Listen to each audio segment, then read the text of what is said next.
Telapatta Jataka. The Bodhisattva was once a prince, the youngest of a king's 100 sons. Once when some private Buddhas, those who reach enlightenment on their own and do not teach the path to others, were eating at the palace, the Bodhisattva asked them if he would become king someday. They answered that it would never happen in his city. But if he could journey in 7 days to Taxila, 2,000 leagues away on a route inhabited by ogresses who enchanted men with their beauty and charm, and then ate them, he would become king there. Believing he had the power to resist, and taking a charmed thread and some charmed sand from the private Buddhas, he said goodbye to his family and set out.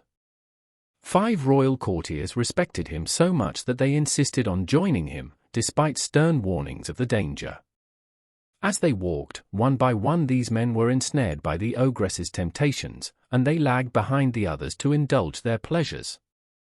All 5 were killed and eaten. One ogress followed the Bodhisattva, telling everyone they passed that they were husband and wife. When the Bodhisattva explained that she was actually a murderous ogress, she replied that he was only saying this because he was angry with her, and because she was so charming, everybody believed her.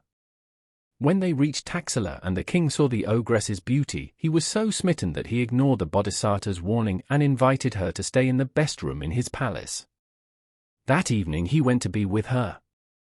After he fell asleep, she rushed back to her city and returned with all the other ogres.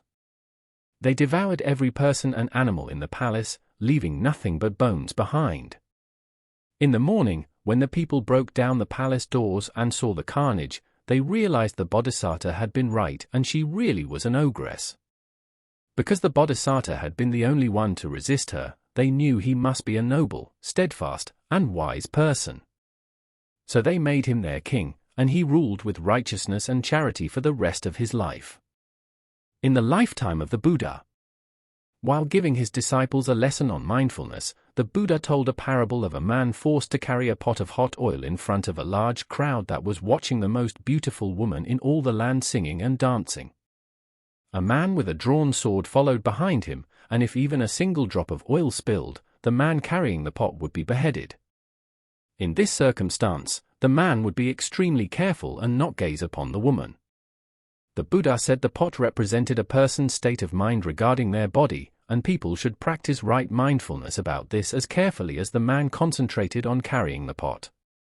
When one of his disciples stated that it was very difficult for the man to not be distracted by the woman, the Buddha corrected him and said having an executioner escort made it easy.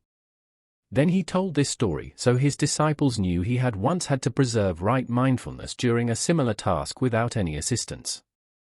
The royal courtiers who died were earlier births of the Buddha's disciples.